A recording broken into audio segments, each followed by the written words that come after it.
एक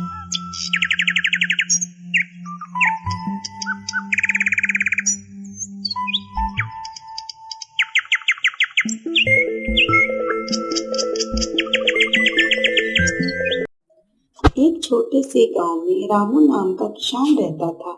उसकी 2 एकड़ जमीन थी जिस पर वह गेहूं और सब्जियां उगाता था।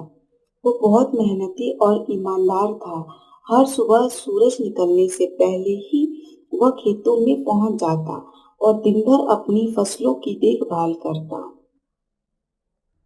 प्रभु की दया से लगता है इस बार फसल अच्छी होगी और पूरा साल आराम से कटेगा।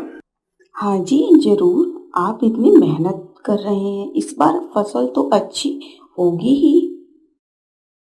एक दिन जब रामू अपने खेतों से लौट रहा था, तब उसे रास्ते में एक पोटली मिली। ये पोटली किसकी गिरी है? इसे खोलकर देखता हूँ, इसके अंदर क्या है? जब रामू ने पोटली खोला तो उसमें सोने का सिक्का था।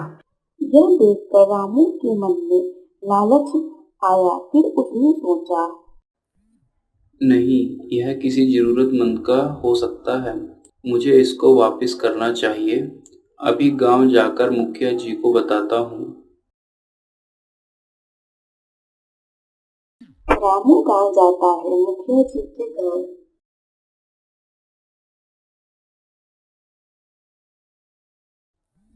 मुखिया जी, जब मैं अपने खेत से घर की तरफ लौट रहा था तो मुझे यह पोटली रास्ते में पड़ी हुई मिली। मुझे लगता है यह किसी जरूरतमंद की हो सकती है। इसमें सोने के सिक्के हैं। इसे लौटाने के लिए आप गांव में घोषणा करवा दीजिए।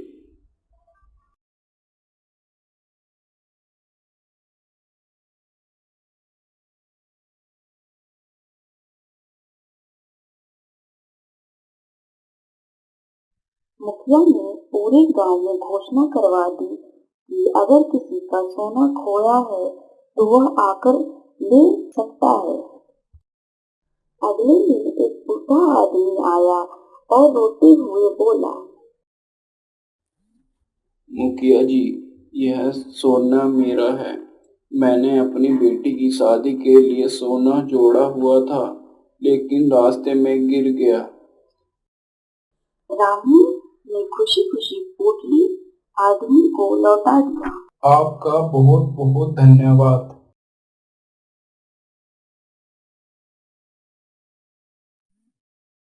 और गांव के लोग रामू की सराहना करने लगे।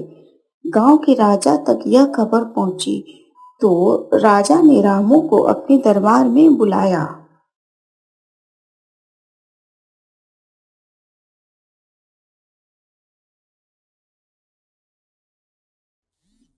मैं तुम्हारी ईमानदारी की चर्चा बहुत सुन रहा हूँ।